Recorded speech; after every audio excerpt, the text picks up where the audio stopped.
Okay, so hello everyone, I welcome you all in this session.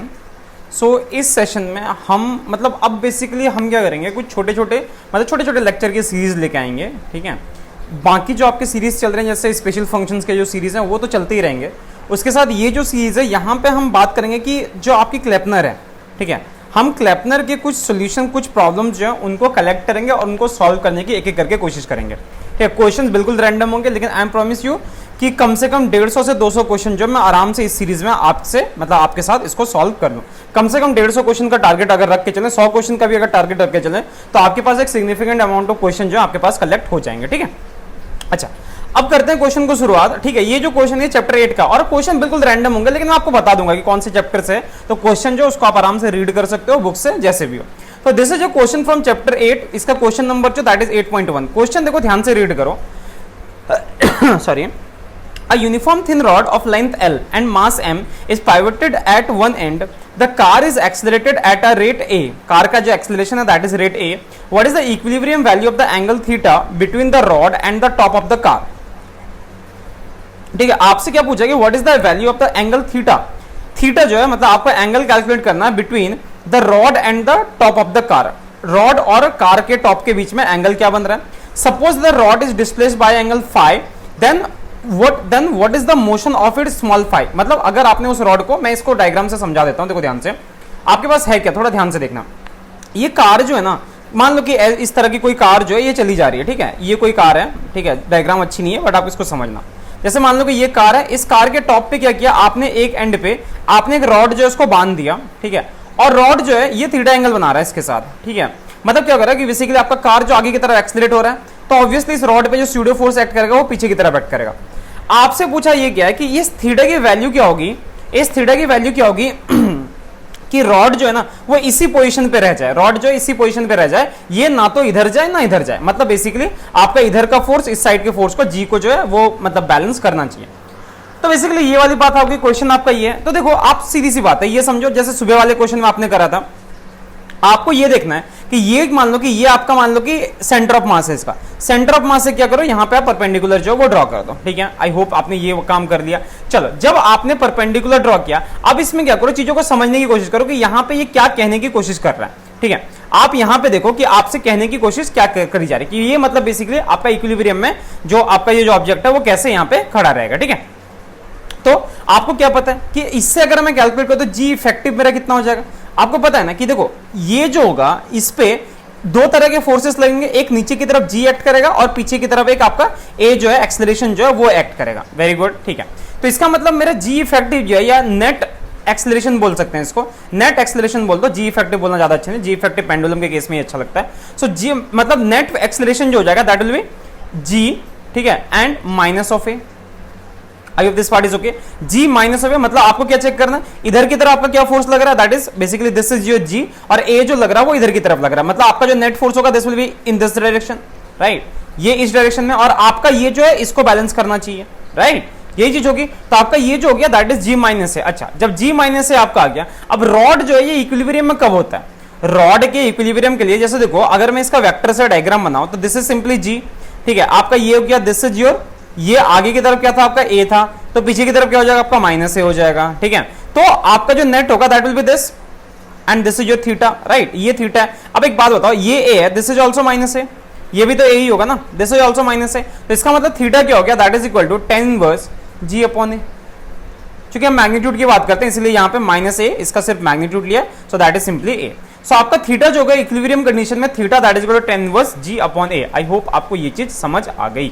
अच्छा, दूसरे case की बात कर लेते हैं. दूसरे केस में हमारा क्या होगा कि अब यहां पे क्या बोल रहे हैं कि इसको आपने क्या किया, हल्का डिस्प्लेस कर दिया. आपने क्या करा, इसको हल्का सा डिस्प्लेस किया, तो उस केस में क्या होगा, देखो ध्यान से अब इस चीज को समझना. जैसे आप मान लो कि ये रॉड जो है वो इस तरह से है. ठीक है, ये रॉड जो इस तरह से ये थीटा एंगल बना रहा है. अब क्या कर रहे हो, आप इसको हल्का सा डिस्प्लेस कर रहे हो. आपने इसको हल्का सा डिस्प्लेस कर दिया ऐसे.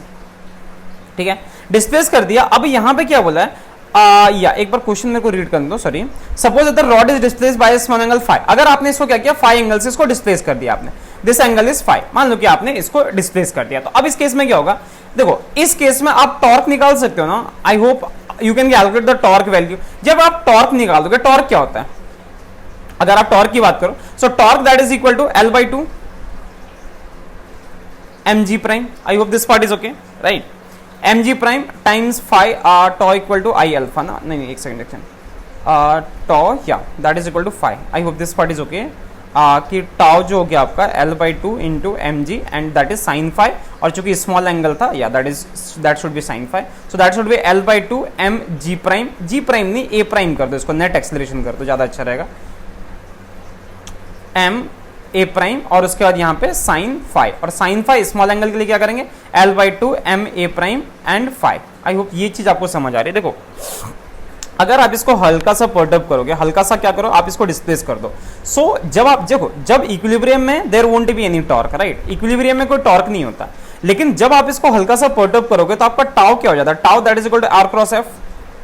आर क्या होगा, क्योंकि सेंटर वाला पार्ट जो इसको आप ऐसे करके पर्टअप करोगे, क्योंकि सेंटर ऑफ मास लेके चलना पड़ेगा ना, क्योंकि जो भी फोर्स एक्ट करेगा उसके सेंटर ऑफ मास पे करेगा. सो आर क्रॉस एफ, आर की वैल्यू क्या हो जाएगी, लेंथ बाई टू. एफ का मतलब तो एफ ही हो गया, मास इनटू एक्सेलरेशन जो इस पे एक्ट कर रहा है पीछे की तरफ, और उसके बाद क्या हो गया यहाँ पे साइन फाई, जिस एंगल से आप इसको घुमा रहे हो.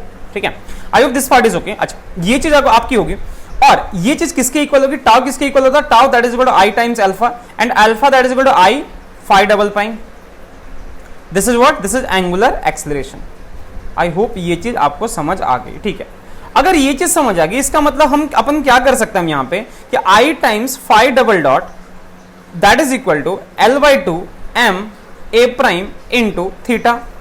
ये पार्ट क्लियर है? ठीक है. अच्छा, अगर ये चीज आपको समझ आ गई तो अब यहां से आप बता सकते हो कि ये जो मोमेंट ऑफ इनर्शिया है ये इसका क्या हो जाएगा. तो आप मोमेंट ऑफ इनर्शिया इसका कैलकुलेट कर लोगे. इस रॉड का जो है मोमेंट ऑफ इनर्शिया आप कैलकुलेट कर सकते हो about this point. So moment of inertia यहां से क्या हो जाएगा आपको पता है, that is simply 1/12 of ml square plus 1/4 of ml square. ठीक है, ये ऐड कर लेना, आप आराम से कर लोगे. So that will be basically 1/3 of ml square. आपने शायद रॉड का ये निकाला होगा, times phi double dot minus क्या हो जाएगा L by 2, उसके बाद m a prime phi, right? m a prime, sorry that should be, या that should be phi. So phi that is equal to 0. अब आपका मोशन जो क्या, दैट इज सिंपली दिस. अब ये किस तरह का मोशन दिख रहा है आपको, दिख रहा होगा कि phi double dot minus L by 2 m a prime phi divided by 1/3 m L square, right? And that should be equal to 0. मतलब phi double dot plus sorry minus कुछ कांस्टेंट पे लो k square times phi that is equal to 0, right? ये हो गया यहां से. तो अब यहां से आप फाई का सॉल्यूशन निकाल सकते हो. फाई का सॉल्यूशन जो भी आएगा that will be your answer. मतलब फाई का सॉल्यूशन क्या हो जाता है, that is equal to phi not some constant a e to the power a कर दो, a नहीं कर दो, कोई कांस्टेंट कर दो, phi not e raise to power plus minus k और theta. I hope this part is okay. ठीक है, तो बस ये होगा इसका सॉल्यूशन. ठीक है, not theta, that should B t. या गुड. सो ये होगा इसका सॉल्यूशन. तो इस तरह का मोशन जो है पार्टिकल जो है वो कंसीडर करेगा, और यहाँ पे k की वैल्यू जो है आप यहाँ से निकाल सकते हो. मतलब ये जो पूरा पार्ट हो गया, this will be the value of k. सो जो चीजें कैंसिल होगी कैंसिल कर देना, k की वैल्यू को आप यहाँ पे लिख देना. So this will be the answer. थोड़ा सा कॉम्प्लिकेटेड होगा, बट आराम से एक बार सोच के आप इसको करो, सॉल्व करो, आराम से इसका सोल्यूशन जो है वो निकल के आ जाएगा. ठीक है, बट आई होप आपको ये चीज समझ आ गई होगी मैंने इस चीज को कैसे समझाया, क्या किया क्या नहीं करा. ठीक है, अगले क्वेश्चन की तरफ बढ़ता है. देखो यहाँ पे क्या, a truck at rest has one door fully open. ठीक है, एक ट्रक है, इसका एक डोर जो है वो आपने ओपन रखा हुआ है. ठीक है, अब क्या बोल रहा है यहाँ पे कि the truck is accelerated towards, truck जो है the truck is accelerated towards forward sorry at a constant rate a and the door begins to swing shut. The door is uniform and solid, mass m, height h and width of w. Find the instantaneous angular velocity of the door about its hinge when it has swung through 90 degree. ठीक है, find the horizontal force on the door when it has swung through 90 degree. देखो same ये थोड़ा सा अलग सा question हो जाएगा, थोड़ा ध्यान से देखना. मान लो कि ये आपका ट्रक है, ठीक है, ये ट्रक है, ट्रक का ये फ्रंट है, ठीक है, और ये आगे की तरफ बढ़ रहा है. ठीक है, ध्यान रखना, ट्रक को आप ऐसे देख रहे हो, ऊपर से देख रहे हो. अब इसका डोर क्या है, ये वाला डोर ना खुला हुआ है, पीछे वाला जो डोर होता है ये खुला हुआ है. इस डोर की हाइट जो है वो h है, तो हाइट आपको दिख नहीं रहा होगा, हाइट क्योंकि ऊपर की तरफ आएगा. आप मान लो कि ऊपर की तरफ देख रहे हो. And this width is w, ये जो विड्थ है आपकी, दिस विड्थ इज w, ये विड्थ जो है वो मान लो कि अगर आपका w गिवन है, इधर की तरफ एक्सेलरेशन a, अगर मान लो कि a है, चलो a या कैपिटल a ले लेते हैं, इसमें फ्लैपनर ने ज्यादातर कैपिटल a यूज किया, या तो इधर की तरफ आपका स्यूडो फोर्स एक्ट करेगा, that is minus a, right? तो इसका मतलब इसके सेंटर ऑफ मास पे जो फोर्स लगेगा that will be in this direction. Centre of mass पे जो फोर्स लगेगा that will be in this direction. I hope this part is okay. अब आपको बोला क्या गया है, ध्यान से देखो यहाँ पे कि find the instantaneous angular velocity of the door about it's hinge when it has swing through 90 degree. मतलब इसकी एंगुलर वेलोसिटी कैलकुलेट करनी है जब ये 90 डिग्री तक घूम के आ गया, मतलब यहां पे ये 90 डिग्री आ गया, राइट। तो इस केस में इसकी एंगुलर वेलोसिटी जो होगी ओमेगा, वो आपकी क्या होगी, ठीक है। आई होप ये चीज आपको समझ आ गई। चलो एक बात बता दो आप यहां से, ये जब हिंज इधर की तरफ आएगा that is because of this acceleration जो कि नेगेटिव डायरेक्शन में एक्ट कर रहा है इसके ऊपर, ठीक है। ये बात आपको पता। अच्छा, अगर ये चीज है, ये ऑब्जेक्ट जब यहां से यहां तक, मतलब यहां से यहां तक, सेंटर ऑफ मास देखो ध्यान से, सेंटर ऑफ मास यहां से यहां तक आ रहा है, राइट। सेंटर ऑफ मास यहां से घूम के यहां तक आ रहा है, मतलब सेंटर ऑफ मास का डिस्प्लेसमेंट क्या है आपका W/2, क्योंकि इसकी पूरी लेंथ जो है दैट इज W। आपको सेंटर ऑफ मास पे नेट फोर्स एक्ट कर रहा है, क्योंकि याद रखना जब कभी सिस्टम ऑफ पार्टिकल्स होता है तो कभी भी हम क्या करते हैं कि मास जो फोर्स जो लगाते हैं वो सेंटर ऑफ मास पे लगाते हैं। सेंटर ऑफ मास यहां से यहां तक गया, मतलब डिस्टेंस कितना कवर किया इसने, W/2। सिंपल सा आप सोच के देखना कि यहां से लेके ऐसे करके ये सीधा हो गया, तो इसने कितना डिस्टेंस ट्रेवल किया, ठीक है। सो दैट इज W/2 ये डिस्टेंस, ठीक है। अच्छा, W/2 हो गया, और मास क्या इसका m, मान लो कि मास है। एक्सेलरेशन क्या आ गया इसका a' हो गया इसका एक्सेलरेशन।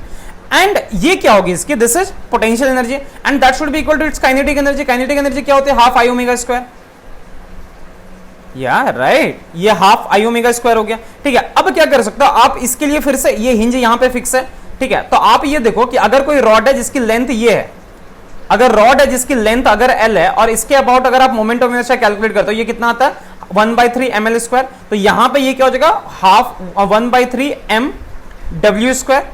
W ये W है, ठीक है। दिस इज विड्थ, मैं लिख देता हूं इसको ताकि कंफ्यूज ना हो। This is width and this is omega square, ठीक है। आप इसको अलग कर लेना, ठीक है। I ओमेगा ये है और दिस इज W, ठीक है। ये W है जो इसके अंदर मैंने लिख के रखा, मैं रीड कर दूंगा ताकि आपको समझ आ जाए, ठीक है। ये भी जो है ये आपका W है। चलो W प्राइम कर देते हैं, जहां पे लेंथ यूज किया ना W प्राइम कर देते हैं और इसको ओमेगा रहने देते हैं, ठीक है। आई hope this part is okay. अब यहां से जब आप इसको सॉल्व करोगे W'/2 m इंटू a, ये पार्ट समझ आ गया। m से m कैंसिल हो जाएगा, W प्राइम का भी कुछ पार्ट कैंसिल हो जाएगा।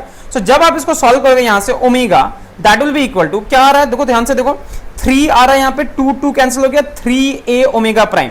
सो स्क्वायर है यहाँ पे, ओमेगा स्क्वायर है, तो करते हैं इसको, और W से इससे ये वाला पार्ट जो होगा ये कैंसिल हो जाएगा। मतलब क्या बचेगा आपका 3a, और उसके बाद ये वाला जो W है ये नीचे आ जाएगा। तो ये आपका हो गया, W को W प्राइम कर देते हैं, तो omega that is equal to under root of 3a W prime. ये हो गया आपका angular velocity, angular velocity. Now let's talk about the force. Force क्या होता है भैया, force equal to mass into acceleration, इस पे जो फोर्स एक्ट करेगा। एंड व्हाट इज दैट, अगर हम फोर्स की बात करें, so force is what, m omega square r। r का मतलब क्या हो गया यहाँ पे W/2, ठीक है। m आपको पता है m ही है, ओमेगा स्क्वायर का मतलब क्या हो गया 3a अपॉन W प्राइम, और ये क्या हो गया W प्राइम डिवाइडेड बाय 2, ये कैंसिल हो गया, क्या बच गया 3/2a m। ये हो गया आपका answer. This is the net force that is working on this part. इस पे इतना सा फोर्स जो है वो एक्ट कर रहा है, ठीक है। अब बढ़ते हैं हमारे अगले क्वेश्चन की तरफ कि हमारा अगला क्वेश्चन जो है वो क्या कहने की कोशिश कर रहा है। सो एक second, let us wait for this. या अब बढ़ते हैं अगले क्वेश्चन की तरफ। हमारा अगला क्वेश्चन जो है दैट इज, हाँ, अ पार्टिकल मूव्स फॉरवर्ड, ठीक है। ध्यान से एक बार रीड कर लेते हैं इस क्वेश्चन को, उसके बाद फिर इसको सॉल्व करने की कोशिश करेंगे। देखो आपका क्या कह रहा है कि अब particle moves outward along spiral path, its trajectory is given by r equal to a theta. Trajectory जो है that is given by r equal to a theta, where a is a constant and a की value जो वो given है a that is equal to 1/π metre per radian. Theta increases with time according to theta that is equal to alpha t square divided by 2। Alpha t square divided by 2 ये आपको given है, ठीक है। So that the radial acceleration equal to 0 when theta equal to 1/2 radian. आपका radial acceleration जो होगा वो 0 होगा, ये आपको ये करना, ठीक है। अच्छा चलो एक बार देख लेते हैं यहाँ पे हमारी r की वैल्यू क्या है, r that is equal to a theta. इसको हम समझते हैं सबसे पहले, r equal to a theta है, और ये जो है ना क्लैपनर के फर्स्ट चैप्टर में ये प्रॉब्लम आपको मिल जाएगा। एंड a की वैल्यू गिवन है 1/π, और थीटा की वैल्यू देखो ध्यान से, आपको क्या गिवन है alpha t square divided by 2, alpha t square divided by 2, ये हो गया आपका r, ठीक है। इसका मतलब r डॉट क्या हो जाएगा, that is equal to alpha t upon pi, right.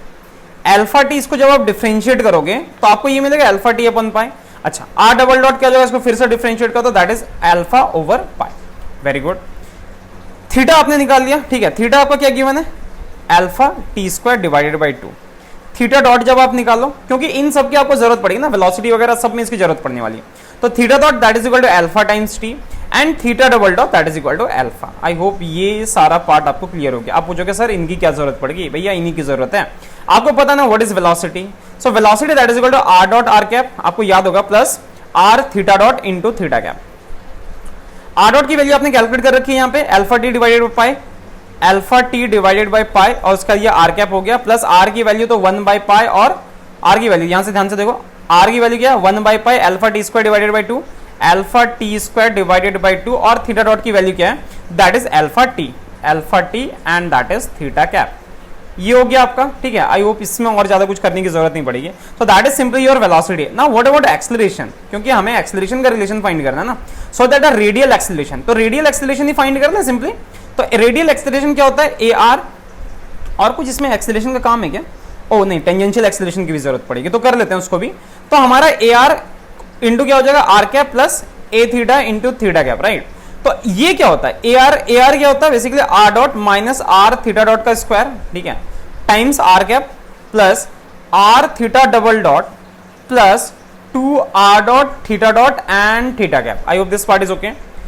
Are double dot की वैल्यू क्या है, आपने यहां पे कैलकुलेट करा होगा, आर डबल डॉट की वैल्यू क्या है, अल्फा ओवर पाई, ठीक है, alpha over pi, minus r तो आर ही हो जाएगा, आर की value alpha t square, I hope या, तो that is alpha t square divided by 2 pi, ठीक है, और उसके बाद alpha square t square. This part is okay, क्योंकि थीटा डॉट की वैल्यू आप चेक कर सकते हो यहां से alpha, okay, very good. R cap plus क्या हो गया आर, थीटा डबल डॉट की वैल्यू क्या, आर की वैल्यू पुट कर देते हैं ना, 1 bye pi alpha t square divided by 2, 1 bye pi alpha t square divided by 2 into theta double dot क्या आपका, theta double dot is alpha, theta double dot is alpha, ठीक है, plus 2 r dot की value क्या है फिर से alpha t divided by pi, alpha t divided by pi, और इंटू थीटा डॉट की वैल्यू क्या है, theta dot is alpha T. यार यही तो दिक्कत है, अल्फा टी, इसको बार बार करना पड़ता है, आगे जा जाके करना पड़ता है सॉल्व, राइट। ये चीज आपको दिख गई, ठीक है। आई hope this part is okay. अब इसका मतलब क्या हो गया, देखो ध्यान से, आपको रेडियल और ये पार्ट करना है, इसको आप सॉल्व कर लो एक बार, ठीक है, इन सारे टर्म्स को आप सॉल्व कर लो। सॉल्व करने के बाद एक बार अगर आप ध्यान से देखो, I think you will be left with this term, alpha over pi minus alpha cube t to the power 4 divided by 2 pi r cap, ठीक है, उसका plus 5 upon 2 pi alpha square t square, और उसके बाद theta cap. इसके साथ आप बचे हुए रहोगे, ठीक है। आपसे क्वेश्चन क्या पूछा है कि आपको ये बताना कि जब रेडियल एक्सेलरेशन 0 होगा तो हम एक काम करते हैं, ए आर को 0 कर दें। ए आर 0 करोगे क्या होगा, alpha upon pi that is equal to alpha cube t to the power 4 divided by 2 pi, right.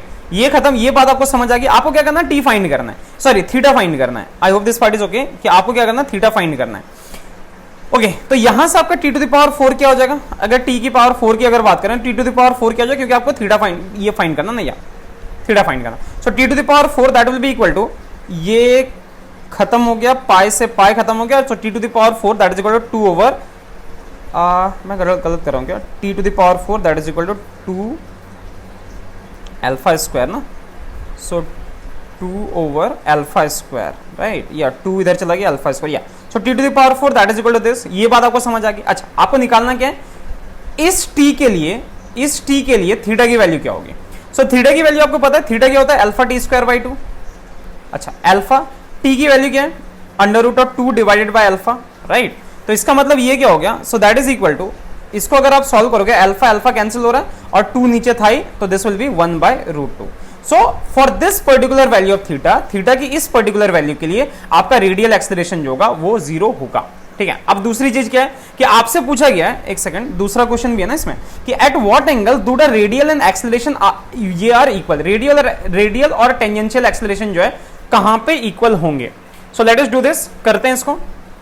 A r का मैग्नीट्यूड जो होगा that should be equal to a theta का मैग्नीट्यूड, ठीक है, वेरी गुड। ए आर आपने calculate किया, alpha over pi minus alpha cube t to the power 4 divided by 2 pi that should be equal to 5/2 alpha square t square divided by pi, right. ये चीज आपको समझ आ गई, this part is okay, ठीक है। अब इसको सिर्फ क्या करना है, आपको सॉल्व करना है, ठीक। अच्छा, एक काम करो, देखो एक बार ध्यान से आप देखो कि थीटा की वैल्यू क्या गिवन है। अगर आप यहाँ पे थीटा की वैल्यू को चेक करोगे, theta is what, let me show you what is theta. Theta is alpha t square divided by 2 ना, theta is alpha t square divided by 2। तो एक काम करो, अल्फा ओवर पाई को कॉमन ले लो, तो this will be 1 minus alpha square t square divided by 2 pi divided by 2, I hope, या तो आपको यहां से देखो ध्यान से, तो आपको थीटा मिल जाएगा, राइट। आपको यहां से थीटा मिल जाएगा। एक काम करो, 2 से ऊपर नीचे मल्टीप्लाई कर दो, अल्फा स्क्वायर टी स्क्वायर क्या है आपका यार, हाँ, so alpha square t square divided by 2 ना यार, ठीक है, वेरी गुड। तो इसको क्या करो, 2 से ऊपर नीचे मल्टीप्लाई करो, 2 इंटू 2, ठीक है, दिस पार्ट इज ओके। ये बात आपको समझ आ गई। आपका ये वाला रेडियल पार्ट ये हो गया। दूसरा वाला पार्ट, इसको अगर आप करोगे वही काम करो आप, यहाँ पे क्या होगा, अल्फा ओवर पाई, ठीक है, this is simply equal to alpha over pi, और 5/2 है। एक काम करो, इसको हम क्या कर सकते हैं, 5 इंटू अल्फा ओवर पाई को तो हमने अलग कर लिया, 5 into 1/2 of alpha t square. I hope this part is clear. ये पार्ट आपको समझ आ रहा है, ठीक है, वेरी गुड। अब इसका मतलब क्या हो गया, अल्फा बाय पाई यहाँ पे आ गया, 1 माइनस ये वाला टर्म क्या है, देखो इस वाले टर्म की बात करें, this is simply theta square, 1 minus 2 theta square, that is equal to alpha over pi और इंटू 5 इंटू 1/2 ऑफ थीटा ना, and this is simply equal to theta. Alpha by pi cancel हो गया। इसका मतलब क्या हो गया, 1/2 थीटा स्क्वायर, ध्यान से देखो, 1 minus 2 theta square, so 1 minus 2 theta square that is simply equal to 5 theta, right. ये बात आपको समझ आ गई। अब यहां पे क्या करना, देखो ये वाला पार्ट आपको समझ आ गया। इसका मतलब क्या हो गया कि आप यहां से निकाल सकते हो theta that is equal to, इसका ये निकाल दो, एक काम करो ना, ऐसे कर दो, क्वाड्रेटिक इक्वेशन बना दो इसको, 2 theta square plus 5 theta minus 1 that is equal to 0, so theta that is equal to -5 plus minus under root of b square minus 4 इसे 25 plus 4 into 2 divided by 2 into 2, so that is equal to -5 plus minus under root of 33 divided by 4, इतना much radian, right. So this is the value of theta. अब theta की अलग अलग condition के लिए आप निकाल सकते हो कि वैल्यू कितनी जा सकती है, कितनी नहीं जा सकती, एंड दैट्स ऑल, राइट। सो ये हो गया इसका आंसर। तो ये रहे आज के 3 क्वेश्चंस, ठीक है। अब अगला सेशन जो इसका आएगा उसमें हम कुछ और क्वेश्चंस के बारे में बात करेंगे। याद रखना टारगेट हमारा रहेगा एटलीस्ट 150 क्वेश्चंस का, कि क्लैपनर के कम से कम 150 क्वेश्चन जो है वो हम यहाँ पे सॉल्व कर सकें, ठीक है। तो आप देख लेना, अगर आपको क्लास अच्छी लगे नीचे कमेंट सेक्शन में अपने रिव्यू जो है वो आप डाल देना, ठीक है। सो मिलते हैं जल्दी नए लेसन के साथ, तब तक के लिए टाटा, take care and bye bye.